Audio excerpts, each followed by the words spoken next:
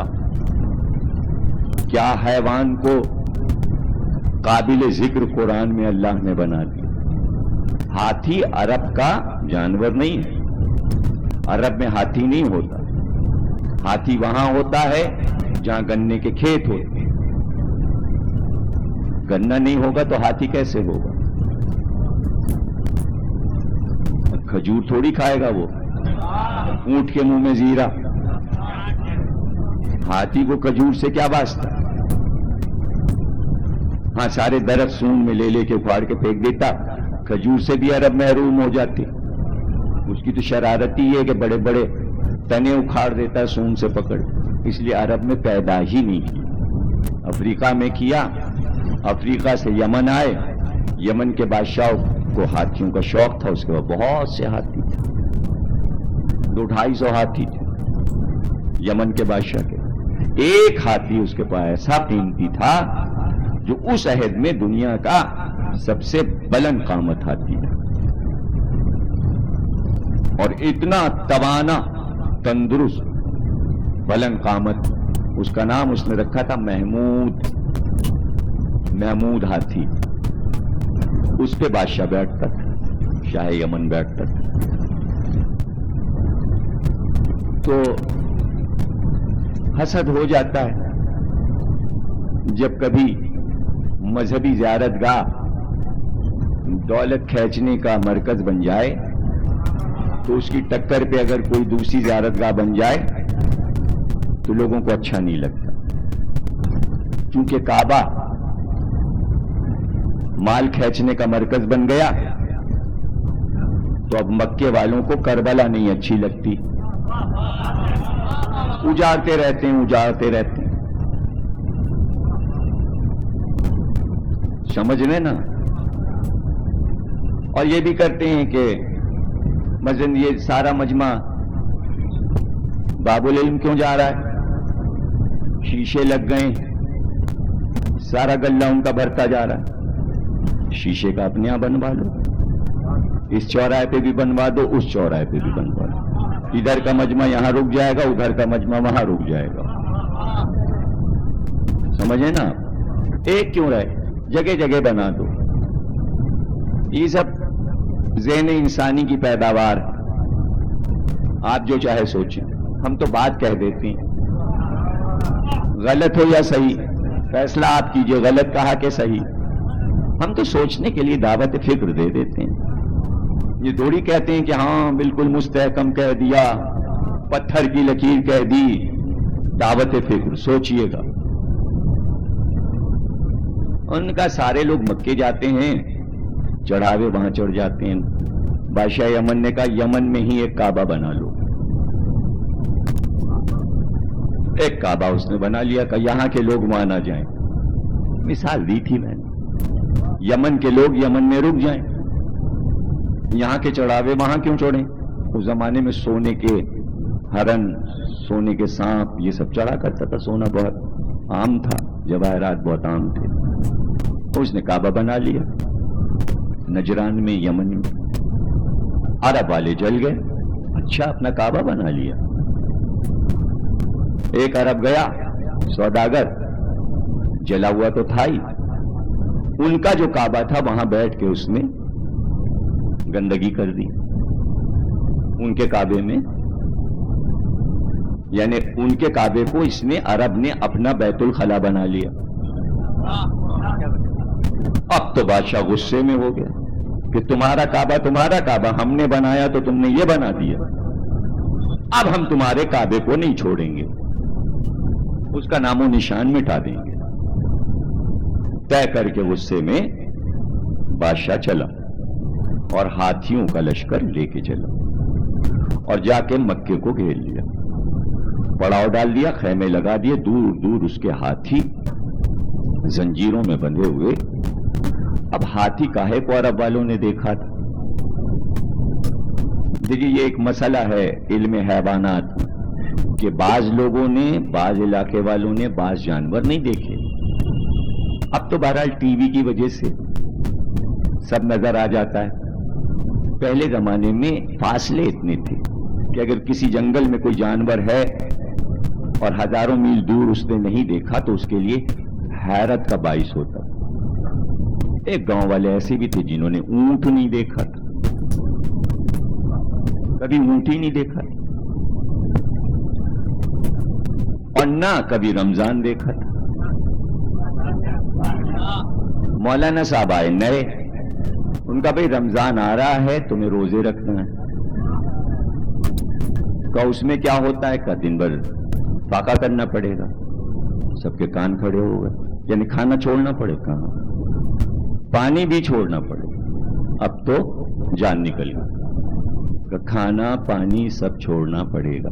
کیوں؟ کہ رمضان آ رہا ہے. کہ تو یہ ہیں فساد کی جڑ، یہ رمضان جو آ رہے ہیں ان کی وجہ سے کھانا چھوٹے گا اور پانی. مولوی صاحب سے تو ہاں ہاں کر دیا، گاؤں والوں نے میٹنگ کی. چل کے گاؤں کی سرحد پہ کھڑے ہو جاؤ، آئیں گے میاں رمضان تو ادھر سے آئیں گے. لاٹھیاں لے لے کے سب کھڑے ہو گئے کہ ادھر سے آئیں گے. مولوی صاحب کو تو بتائیں گے بھی نہیں جو ہمارا ارادہ. اونٹ کبھی دیکھا نہیں تھا، جانے کیسے ایک اونٹ پہ بیٹھا سوار راستہ بھٹک کے ادھر آ گیا. سامنے سے دیکھا وہ آ رہا ہے، سب چلائے بھائی تیار ہو جاؤ رمضان آ رہا ہے. اونٹ تو دیکھا نہیں تھا، رمضان بھی پہلی بار. اونٹ والا آیا، سب نے لاٹیاں چلیں، اتنا مارا کہ میں سوار کے اونٹ مارا. کہ چلیے دکھائیں. مولوی صاحب نے آ کے دیکھا کہ کمبختوں یہ اونٹ ہے، رمضان کوئی جانور اور حیوان نہیں ہے. تو کچھ وہ بھی تھے جو پہلی بار رمضان کو حیوان سمجھ اور اپنی زام ناقص میں اسے مار بھی دیا. بہت سے لوگوں نے نہیں دیکھا، عرب والوں نے ہاتھی نہیں دیکھا. ہاتھی دیکھ کے خوف زدہ ہو گئے. پورا مکہ خالی ہو گیا. کل چھوٹی پڑی تھی، آج بڑی پڑیں گی. کل کا ٹائم بھی تو لینا ہے نا، اور اتوار بھی ہے، اور بانی اشرا کی ناراضگی بھی ہے. کل مجلس چھوٹی کیوں ہوئی؟ تو آج اتنی بڑی ہو جائے گی کہ سب دن کی کسر ہو جائے گی. اب گھڑی دیکھیے یا سوئیے یا ہچکو لے لیجیے، ہم تو پڑھتے رہیں گے.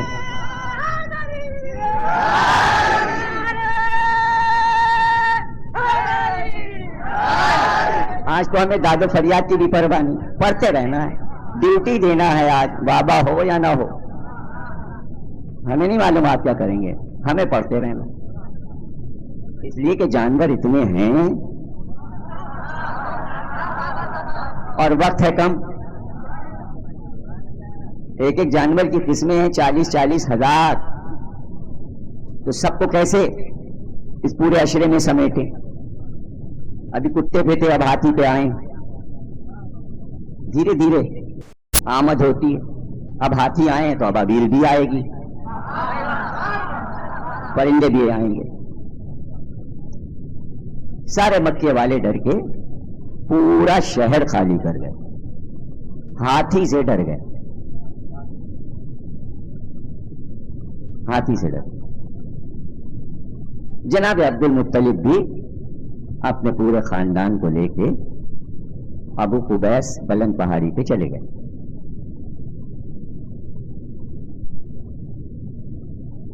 جناب عبد المطلب سردار تھے، سردار حجاز، سردار عرب.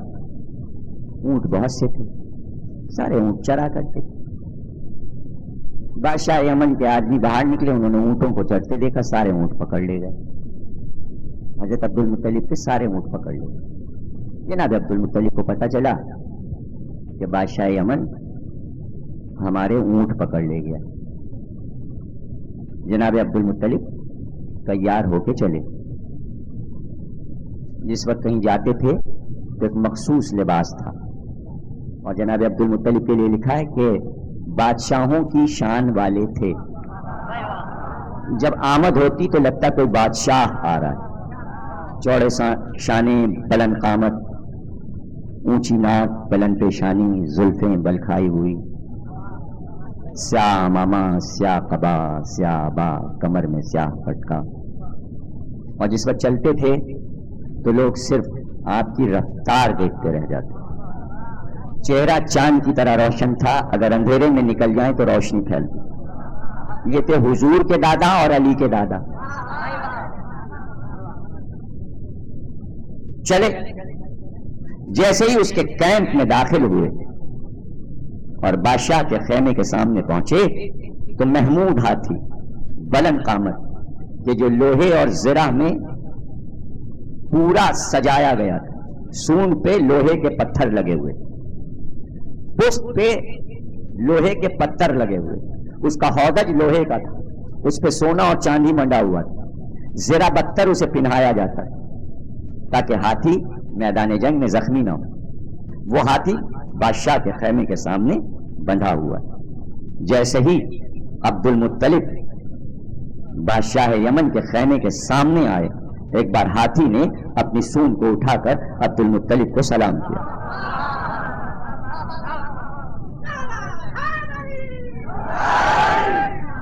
سلام کیا اور اس کے بعد عبد المطلب رکے. جیسے ہی رکے اس نے آگے کے دونوں پیر گھٹنے موڑے، زمین پہ بیٹھا، پیشانی سے عبد المطلب کے قدموں پہ سجدہ کیا. جملہ دے دوں، ہاتھی کا نام ہے محمود. محمود کے معنی حمد کرنے والا. جانوروں میں ہے سب سے بڑا، یعنی جانوروں کی سپر پاور حمد کرنے والی. جس کو سجدہ کرے وہ ایمان کی کس منزل پہ ہوگا. یعنی حیوان نے بتایا کہ اس کے لیے سجدہ ہے. سجدہ کیوں ہے؟ جس پر سجدہ کر رہا ہے. آپ پچھلی تقریر بھول جاتے ہیں. میں نے کہا تھا محمد ایک عام الفیل میں پیدا ہوئے، ایک عام الفیل میں پیدا ہوئے، یعنی اس کا دادا آیا ہے جو پیدا ہونے والا ہے. یعنی تعظیم محمد تھی. حیوان پہچانتا تھا کہ نبی آنے والا ہے اور اس کا دادا یہ ہے. انسان نہیں سمجھ رہا تھا یہ انسان ہے، یہ حیوان ہے. بادشاہ حیران ہو گئے، تعظیم کے لیے اٹھ کھڑا ہوا. جب یہ شان دیکھی تو متاثر ہوا، مسند بچھوا دی. کا تشریف رکھی. کیسے گئے مت کی؟ کہ تمہارے آدمی صحرا میں گئے، ہمارے اونٹ پکڑ لائے. 100 کے قریب اونٹ ہیں، ہم اپنا مال واپس لے لیں. آدمیوں سے کہو کہ ہمارے اونٹ واپس کر. کہ ہم تمہارے خدا کے گھر کو گرانے آئے ہیں. تم اس کی ریکویسٹ لے کر نہیں آئے, تم اپنا مال لینے آ گئے. ہم تو سمجھ رہے تھے تم ہم سے کہنے یہ آئے ہو کہ ہمارے خدا کا گھر نہ گرانا. غور نہیں کر رہے ہیں آپ. بادشاہ بار بار کیا کہہ رہا ہے؟ تمہارا خدا, تمہارا خدا. دیکھیں فرعون نے کیا کہا تھا جب غرق ہو رہا تھا, میں ایمان لایا موسیٰ اور ہارون کے خدا پر. خدا بغیر وسیلہ پہچانا نہیں جاتا. یا محمد کا خدا ہوتا ہے یا علی کا خدا ہوتا ہے, یزید کا خدا نہیں ہوتا, یزید کے باپ کا خدا نہیں.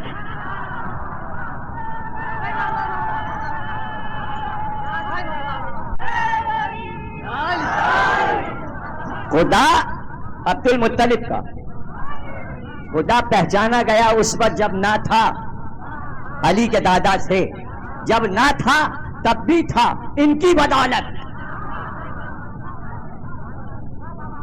جب نہ تھا جب بھی تھا. کہا کہ اونٹ ہمارا مال ہے, ہم اونٹوں کے مالک, ہم اونٹوں کے مالک, ہم اپنا مال لینے آئے. اس گھر کا مالک ہے, وہ خود اپنے گھر کو بچا لے گا, وہ خود اپنے گھر کو بچا لے گا. توحید کہاں سے شروع ہو رہی ہے؟ محمد سے یا عبد المطلب سے یا ابراہیم سے؟ رب تھا جب تو یہاں تک آیا عقیدہ, وہ بچا لے گا. حیران ہو گیا, اونٹ واپس کر دی, عبد المطلب کے اونٹ دے دی. کہ لیکن ہم اس گھر کو تباہ کرتے ہیں. کہ جو تمہارا ارادہ ہو. اس گھر کا مالک, اس گھر کا رب, رب الکعبہ, کعبے کو بچا لے گا. یہ لفظ اتنا پیارا لگا اللہ کو. رب کہ قرآن میں اللہ کے ناموں میں سب سے زیادہ لفظ رب آیا, اور اتنا پسند ہے اللہ کو کہ ہر نبی جب بھی دعا مانگتا تھا رب کہہ کر, رب کہہ کر, اے رب, اے رب, اے رب. اللہ کا پسندیدہ لفظ ہے رب. دادا نے کہا تھا پہلی بار کعبے کا رب, تو پوتے نے کہا پشتو برب الکعبہ, کعبے کے رب کی قسم میں کامیاب ہو گیا. رب وہاں سے یہاں تک.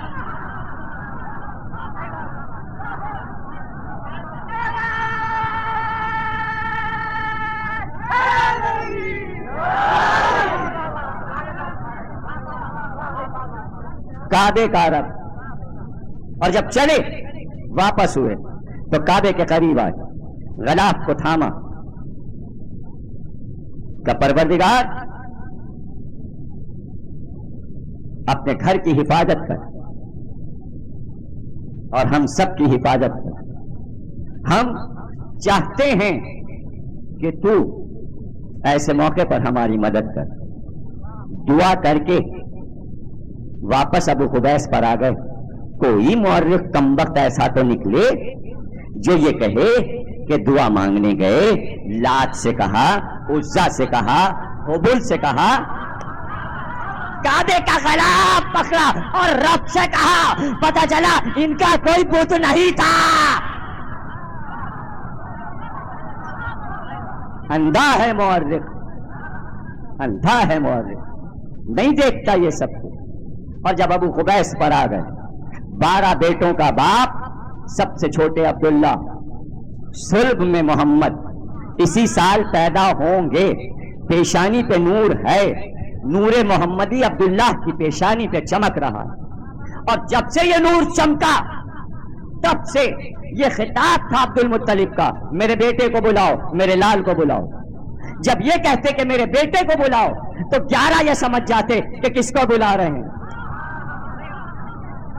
جیسے ہی ابو قبیس پر آئے اور آتے ہی بے اختیار مجمع نے گھیرا کہ کیا ہوا, کہ اونٹ تو لے آئے لیکن اب ہمیں انتظار ہے, میرے بیٹے کو بلاؤ, میرے بیٹے کو بلاؤ.